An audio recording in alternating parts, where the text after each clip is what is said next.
বালুচরে একদিন। ঢাকা থেকে অনেক দূরে ছোট একটা গ্রাম, তার নাম অচিনপুর। সেই গ্রামে তিথিদের বাড়ি। গ্রীষ্মের ছুটিতে ওরা বাড়িতে বেড়াতে আসে। এবারও ওরা বেড়াতে এসেছে। গ্রামে এলে তিথি মন ভরে প্রকৃতি দেখে। সবুজ সুন্দর ওই গ্রামে আছে কত গাছ, কত পাখি উড়ে যায় আকাশের পথে।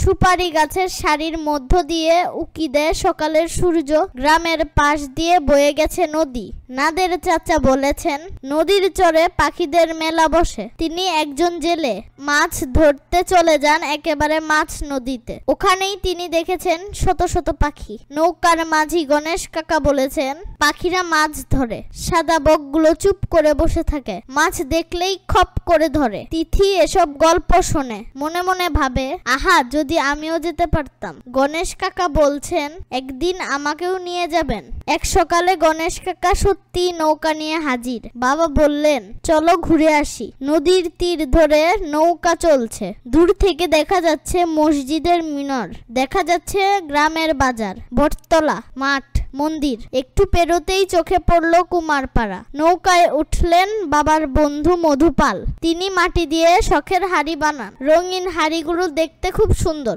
মধু কাকা তিথিকে দুটি রঙিন হাড়ি দিলেন, বললেন বাসায় সাজিয়ে রেখো। আর একটু এগুতেই তীর থেকে ডাক দিলেন হামিদ চাচা। তিনি গ্রামের স্কুলের শিক্ষক। গণেশ কাকা নৌকা থামালেন। বাবা হামিদ চাচাকে বললেন চলো বেরিয়ে আসি। হামিদ চাচা নৌকায় উঠতে উঠতে বললেন চলো যাই, ঝড় বাদলের দিন, তাড়াতাড়ি ফিরতে হবে। নৌকা আবার চলতে শুরু করলো। তিথি দেখলো টল টল করছে নদীর জল।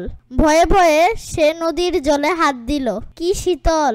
অল্প সময়ের মধ্যেই ওরা পৌঁছে গেল নদীর চরে। সুন্দর এক দ্বীপের মতো বালুচর। চরের চারিদিকে কাটা ঝোপ, ঘাস আর কাশবন। খুঁটে খুঁটে পোকা খাচ্ছে শালিক। ঘাড় বাঁকা করে এক পায়ে দাঁড়িয়ে আছে সাদা বক।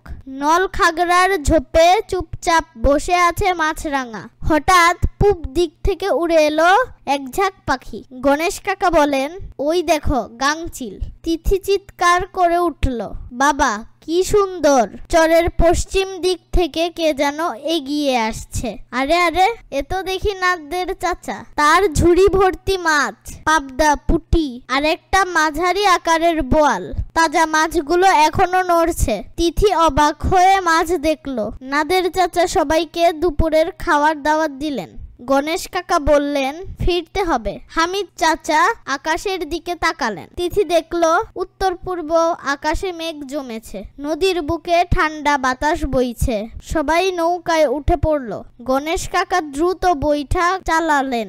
নাদের চাচা তুলে নিলেন আরেকটি বৈঠা।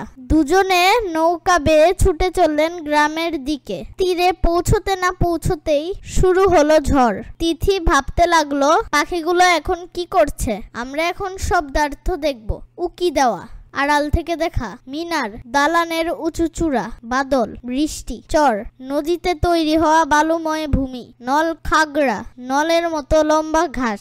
শব্দ দিয়ে শূন্যস্থান পূরণ করি। মিনার, ঝাঁক, চর, টলটল। এখন এইখান থেকে শব্দ নিয়ে নিচের শূন্যস্থানগুলো পূরণ করব।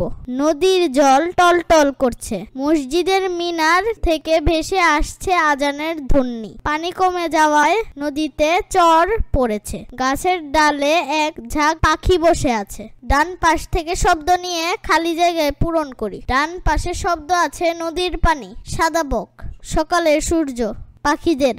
চলো দেখি। সুপারি গাছের সারির মধ্য দিয়ে উকি দেয় সকালের সূর্য। নদীর চরে পাখিদের মেলা বসে। টল টল করছে নদীর পানি। ঘাড় বাঁকা করে এক পায়ে দাঁড়িয়ে আছে সাদা বক। বিপরীত শব্দ জেনে নেই। গ্রাম, শহর, সাদা, কালো, শীতল, উষ্ণ, পরিষ্কার, নোংরা, দূর, নিকট, অল্প, বেশি। সঠিক উত্তরটি বলি ও লিখি।